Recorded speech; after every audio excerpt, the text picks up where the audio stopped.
Hey everyone, so I have been dreading making this video since I don't like the season, which is a shocker to absolutely no one, and I wanted to avoid talking about it for as long as possible.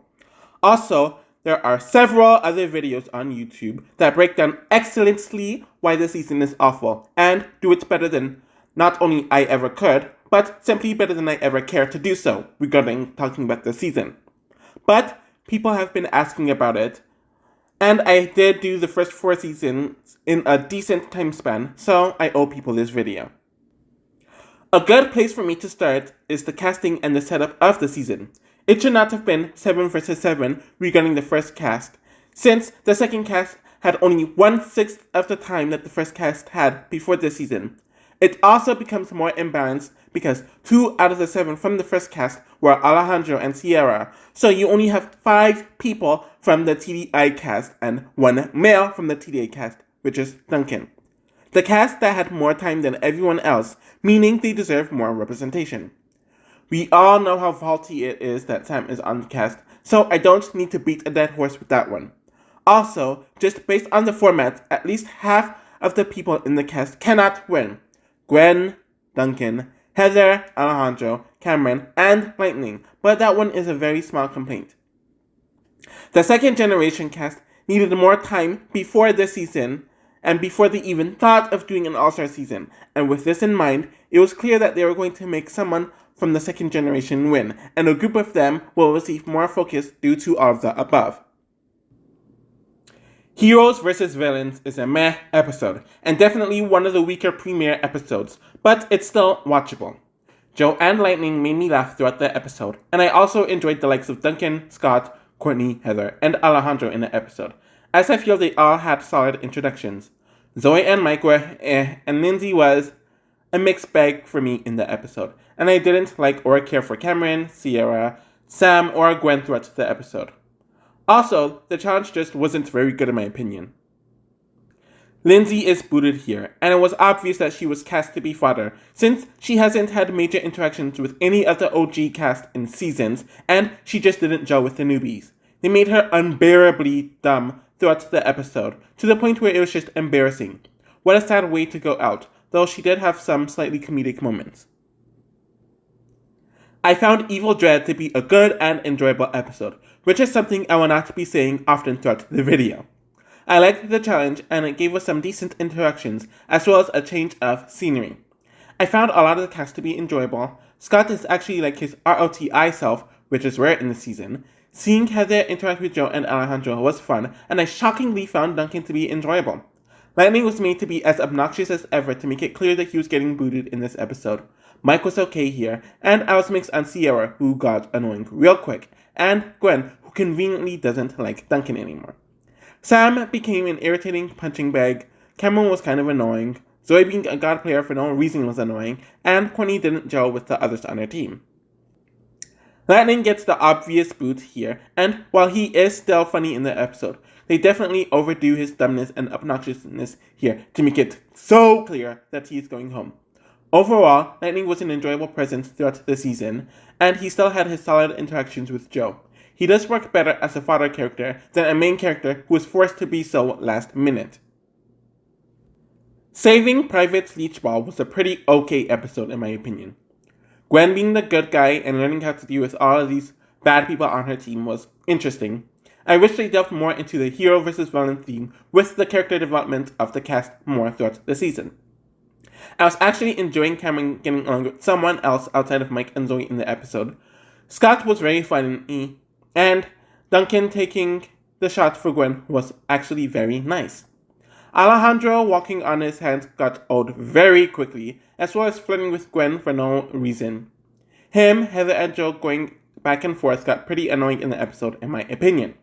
Right when I was starting to enjoy Sierra getting along with Cameron, they decided to ruin it by making her hallucinate into seeing Cody whenever she's looking at him. I didn't care for the stupid mouthing that showed up, and I don't care for Mike at all. Zoey's God playing was infuriating, Courtney was annoying and pathetic as ever in this episode, and Sam was just a pathetic pain magnet. Joe was great in the season, and while it sucks to see her go this early, especially when she has a lot more potential compared to many others in this cast, It is understandable why she was booted here, though they made her look so incompetent within her boot episode. I love how she had to deal with the instant karma of booting Lightning, who she aligned with in the first episode, and had an engaging conflict with Heather for the most part. At least she left before she became horrible. I am not fond of vomiting episodes, so it was almost immediate that I wasn't going to like food Fright. Outside of that, I don't understand why Zoey didn't compete in the challenge, when in the past, they would make people who had less teams perform twice, so everyone could compete. So, with this in mind, I didn't care for the challenge. I actually liked Scott and Courtney's interactions, which ironically I hated when I watched it as it was airing 8 years ago. And Gwen being said that her attempts to make up with Courtney continue to fail, which I kind of found to be endearing. Duncan recognized Mel, and you think it's going to go somewhere, but this is also the start of Duncan's annoying faux hero arc. Heather and Alejandro are kind of forgettable here, though I somewhat liked his feud with Sam, and the latter actually had a purpose here. It would have been interesting to see this play out for a few more episodes, but it wasn't to be. Mel, Mike, whatever it is, outright sucked, Zoey was forgettable, and I grew very infuriated with Cameron and Sierra. Sam is given the boot, and it's just honestly very annoying because he didn't belong on the season to begin with, and it's not like they used that to give him a story arc or anything, being the outcast who clearly doesn't belong on the season, or for him to redeem himself. He was literally brought back to be a pathetic and lame pig magnet for 4 episodes, when that wasn't even a part of his initial stick in his first season. Just a complete, utter waste of time. Moon Madness is kind of a mixed bag in my opinion. I really liked the night challenges more often than not, and while this challenge isn't anything special, there was some charm to it. Alejandro and Heather had a lot of nice moments throughout the episodes, and it reminded me why I cared about their relationship in the first place. Courtney starting to warm up to Gwen and Scott was nice to see as well. Zoey and Scott were okay in the episode, and I hated everyone else. Gwen and Duncan's breakup was so horribly handled, and I feel like we're supposed to be on Gwen's side, but she's been horrible to him throughout the entire season, with very little reason as to why. Mal continues to grate my nerves, while Cameron and Sierra are at their all-time worst in the episode, for their own individual reasons. And they refuse to let Cameron get booted here, though he was clearly just taking up space. I feel nothing good about No One Expects the Spanish opposition. I only found Scott and Courtney to be likable in the episode, as the odd relationship increases here regarding their interactions, and the quality of their interactions. Gwen and Cameron start to bond after he is put on the villains team, and I didn't mind them here. Zoey starts speaking to Duncan, and is not so focused on Cameron and Mike, so I found her to be more refreshing and enjoyable. Literally everyone else in the episode sucks. The whole thing with Alejandro and Heather was so poorly done and stupid that I couldn't enjoy it at all. Duncan becomes insufferable with proving how much of a bad boy he is. Mike/Mel's plot remains stupid, and Sierra is even worse because Cameron is not on the team anymore, and she's so focused on him.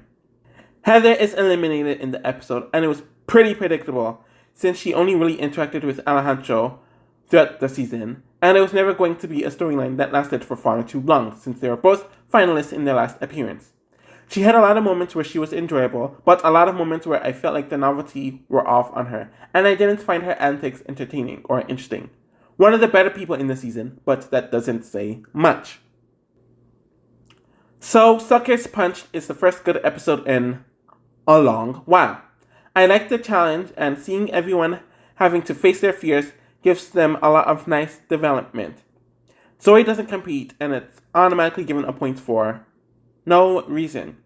It would have been interesting to see her face Anne Maria off or something here. Just a complete wasted opportunity. Courtney and Gwen finally put things to bed was a nice moment. Alejandro, Scott, Zoey were okay in the episode. Cameron continued to suck hard in the episode, and the trio of Mike, Sierra, and Duncan were abhorrent here. Sierra is someone that I realized has not aged well as a character once I rewatched World Tour, but I always knew how much she hardcore sucked in this season. There's just so little that is redeeming about Sierra here, and when she had the chance to grow as her character, they decide to make her obsess over Cameron because she thinks he is Cody. And worst of all, they felt the need to have her in half of the season. She should have been booted a lot earlier, and nothing came from this horror. It wasn't even like she was funny in the season, where she was somewhat in World Tour, where you could overlook her issues. We get to the merge in You Regatta Be Kidding Me, and it's nice to merge in the halfway point, though it was most likely done to get Duncan to merge again. Anyways, this episode completely sucks, and it's not because of the challenge, which I actually found to be kind of okay. It is because literally everyone in the episode sucks. Scott was only somewhat tolerable and likable, mainly because of how Cameron was treating him throughout the episode. Alejandro got really annoying with how arrogant he was, and kinda just showed how poor of a game player he became this season. Gwen and Courtney were so obnoxious with their friendship, when neither of them have acted like this beforehand with their other friendships. Zoey becoming oblivious about Mal became grating, Cameron whining at the end of the episode, and then his antics with Scott sucked, and Mal became so ridiculous, in a bad way, about his villain stuff. I also forgot to mention that Mike is permanently knocked out, which was the case as of 2 episodes ago, and we start to see in his mind for some reason. Duncan is booted here, and he was likable in the first few episodes, but became intolerable relatively quickly, and it's so sad to see how he didn't care about what people thought of him in earlier seasons, but that is all he ended up doing in this season, and they actually could have made this plotline interesting, but they just waste it. And they also waste him knowing Mal from back in the day. And then they decide to have him blow up what looks like to be Player Day losers. It's just a lame way to go out for him. Apparently, Zeek and Ye Shall Find is the 100th episode of Total Drama, and what a depressing episode to represent that milestone. So we not only see that Ezekiel is still a feral, which was never funny to begin with, and it's even less funny 2 seasons later, but the entire challenge is to capture him. Yikes. Gwen and Zoey were the only tolerable people within the episode, though I would be lying if I said I was interested in them. Alejandro whining about his bota boot and becoming even more pathetic than Justin was, while becoming more like him, was just irritating to me, and I didn't like Scott and Courtney's interactions within the episode, which was just hard to watch. Mal was at his worst here, and it's even more annoying because we spend more time in Mike's mind and spoiling that he would be in the finale, since the amount of personalities that needs to be found coincides with the amount of episodes that were left in the season. And Cameron decides to actually assault Courtney, and he gets no payback for it, in a pathetic attempt to stir more drama with Scott and Courtney.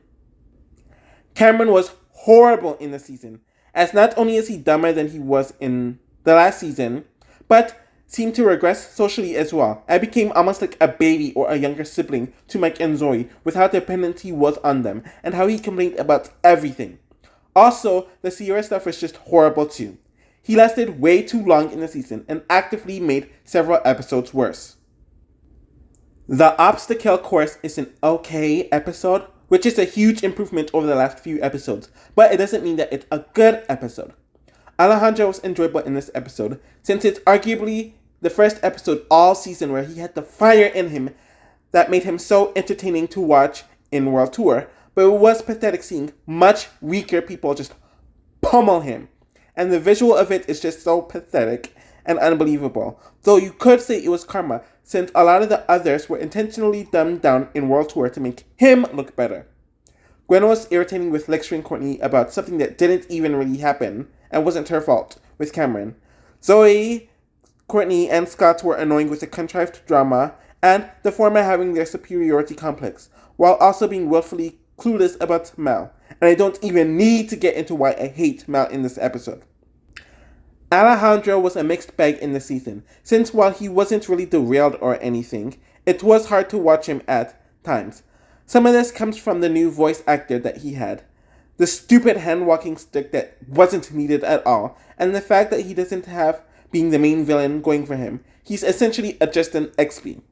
But he did have some entertaining moments throughout the season, but it was clear that he was just there after Heather left, and there isn't a lot to do with him.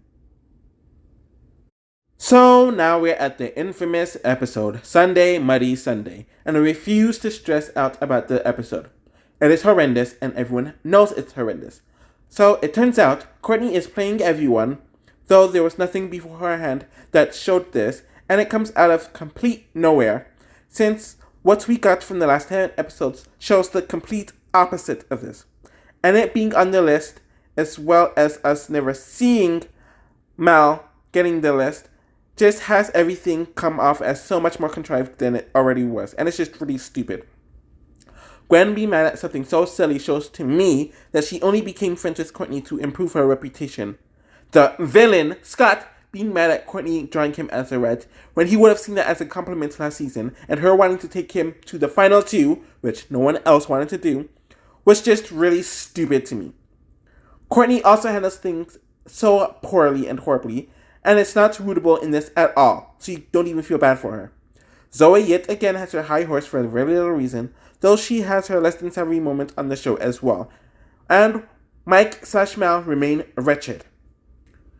Courtney in this season is a mixed bag in my opinion, because she does have a lot of enjoyable moments, but her over-the-top friendship with Gwen is hard to watch, and her final episode just buries her beyond repair.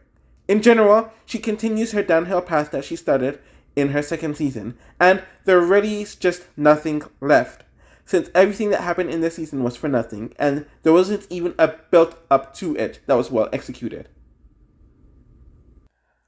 I just didn't give a crap by the time the Bold and the Bootyful took place. It was obvious 5 episodes ago that Mike and Zoey were going to be the finalists, despite one of them godplaying for no reason to get there, and the other one being gone for literally half the season.